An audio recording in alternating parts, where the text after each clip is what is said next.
Hi friends, నేను మీ కవి రామారావు. నేను ఈరోజు అనగా భద్రాచలము కొత్తగూడెం జిల్లాలో నిర్మించిన రామాలయాన్ని ఎలా నిర్మించారు, ఎప్పుడు నిర్మించారు, భద్రాచలం అనే పేరు ఎలా వచ్చింది అనే దాని గురించి నేను మీకు వివరించబోతున్నాను.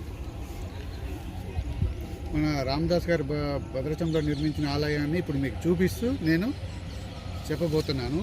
భద్రాద్రి రామాలయం గోదావరి నదీ తీరాన ఉన్నది.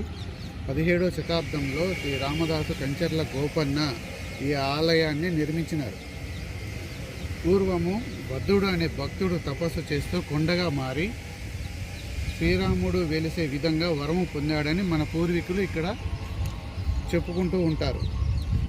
ఆ తపస్సు చేసిన భక్తుడు బద్ధుడు అనే పేరు మీదుగా ఈ ప్రాంతానికి భద్రాచలం అనే పేరుగా పిలువబడడం జరిగింది.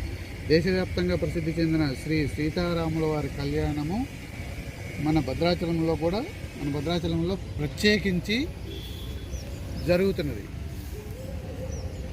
మన భద్రాచలానికి రావడానికి రోడ్డు మార్గము, ట్రైన్స్ అన్నీ అవైలబుల్గా, మనకి ఎటువంటి ఇబ్బంది లేకుండా అన్ని ఫెసిలిటీస్తో సహా మనకి భద్రాచలం రావడానికి చాలా ప్రశాంతంగా వచ్చి దేవుని దర్శనం చేసుకొని ప్రశాంతంగా నదీ తీరాన పర్ణశాల కూడా ఎంతో దూరంలో లేదు. సీతమ్మ వారు అరణ్యవాసం చేసిన ప్రదేశం కూడా మన భద్రాచలానికి 30 కిలోమీటర్ల దూరంలో ఉంటుంది.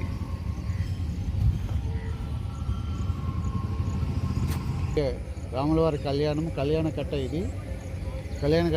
ముఖ్యంగా అది కనిపించే కళ్యాణం అక్కడే నిర్మించి అక్కడే జరపబడుతుంది.